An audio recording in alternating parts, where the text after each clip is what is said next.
I've had a few queries this week from companies within the construction sector asking whether they qualify for R&D tax relief.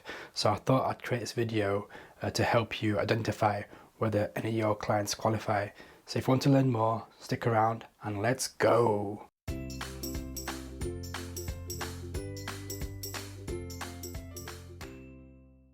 Welcome to the R&D Tax Show, where we help accountants, tax advisors and their clients claim R&D tax relief. I'm Tessin, the founder of GrowthPad, and we help companies claim R&D tax relief. So today, as I mentioned, we're going to talk about the construction sector and R&D tax relief. So we'll start off with an introduction. We'll go through the definitions and how it applies to the construction sector, and I'll give examples of different things that do qualify within the construction sector, and I'll give specific examples to do with property development, architects and also civil engineering firms involved with potentially R&D projects. As an introduction, we all know that construction firms struggle with cash flow, so I thought I'd delve a bit deeper to actually find out how many construction firms actually claim R&D tax relief.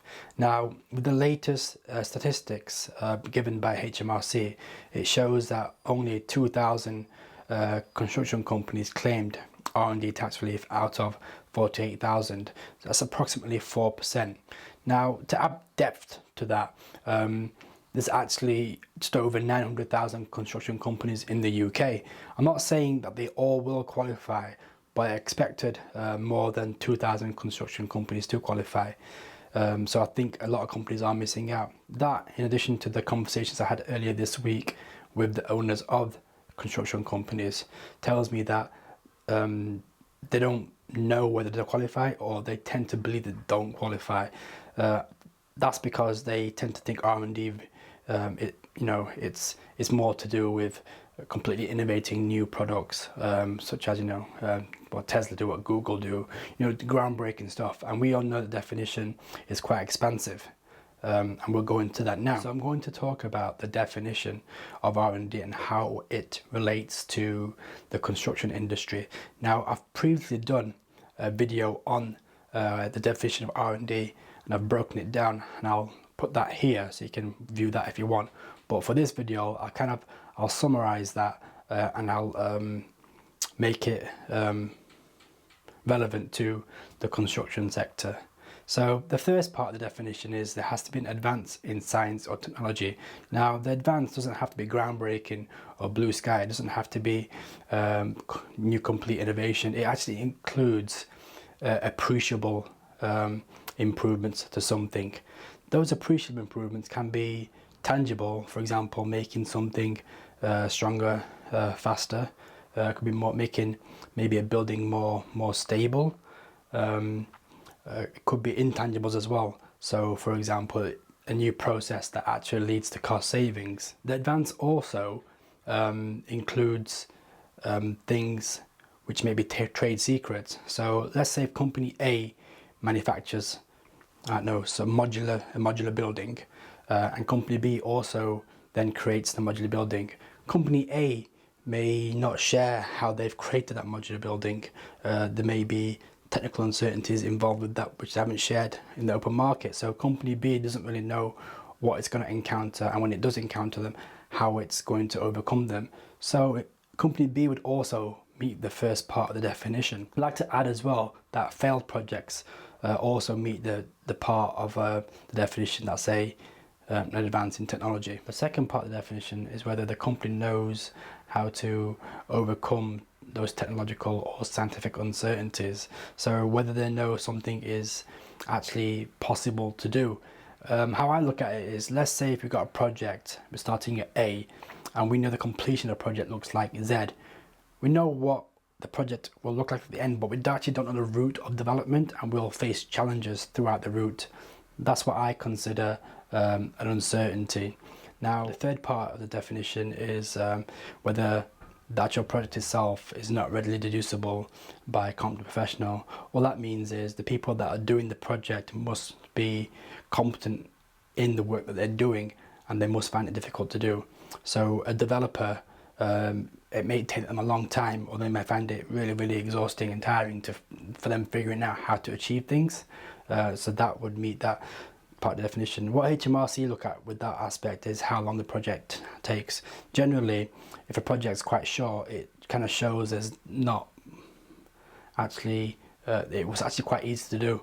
So the longer it takes, generally, the more difficult it potentially is. Before I go into the examples of potential qualifying R&D into these sectors, it's kind of difficult to give you all the things that are qualified for R&D because there's so many of them, and also there will be so many that haven't occurred yet, so you don't even know yet whether it's going to be R&D or not.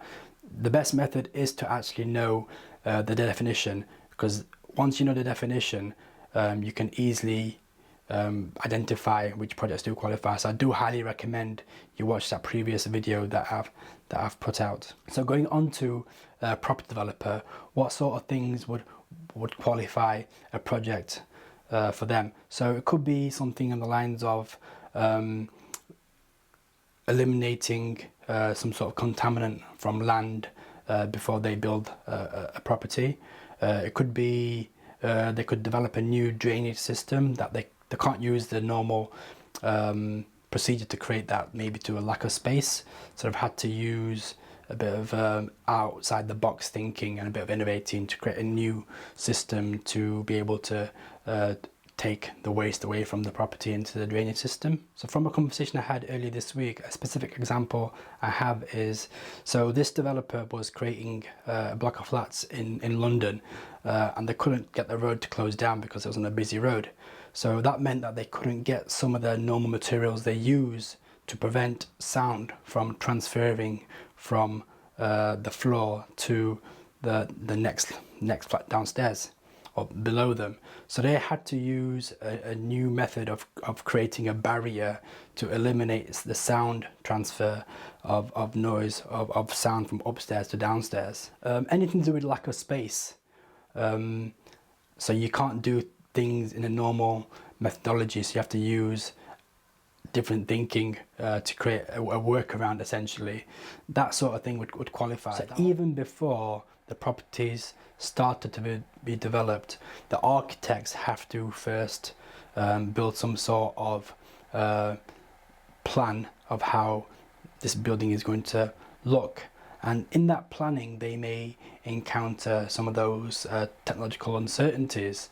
So, for example, the environment that the property's been built in may not be suitable for a typical building, so they have to use different materials to create this property, or use different processes.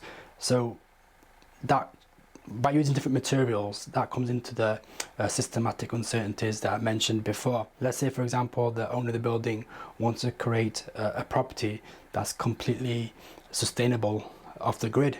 That will clearly have its own challenges. The architects will have to work out how they can create this property by using, you know, green energy. That could also potentially qualify, or perhaps a building already exists and it's protected, so they can't knock it down, so they have to build around that building. Well, that building might be slightly frail, so the architects will have to work out how to support that building, and then also build the new building around it or into it, or however they see fit. We've mentioned the actual construction aspect, but software also can be included within this. So let's say, for example, the architect firm uses, let's say they've created their own project management tool, which is essentially software. That could potentially qualify.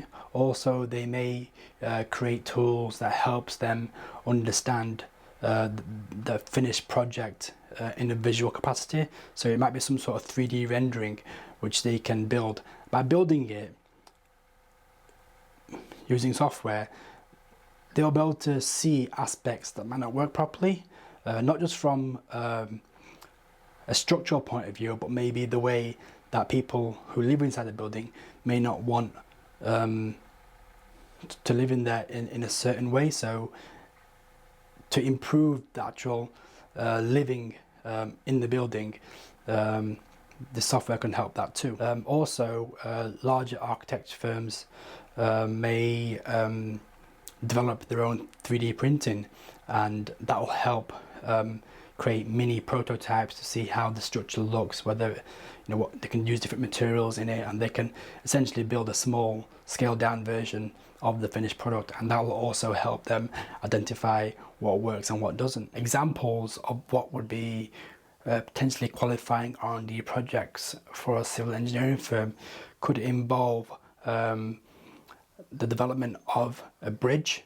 that the bridge, a normal bridge, there would be clearly established methods to creating this, but if, let's say, if the developers have a lack of space, or the environment isn't suitable to build a bridge on, and they've had to create novel ways of developing this, then that would potentially qualify. I've got a client who developed an anti-flooding system in a major town, so they couldn't, they had to use the environment that was currently there to develop the anti-flooding system, and they had to do it without disrupting the actual city centre itself, because there's a high footfall there, so they had to minimise disruption, and most of that project also qualified for R&D tax relief.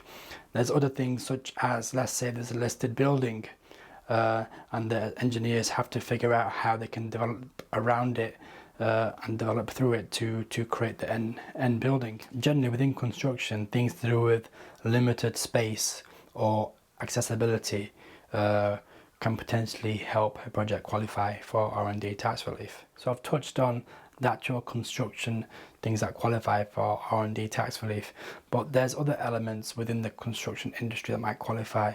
I've talked about software and building project management systems, but you may create BIM software that helps model buildings, and also it could be creating materials that builders use.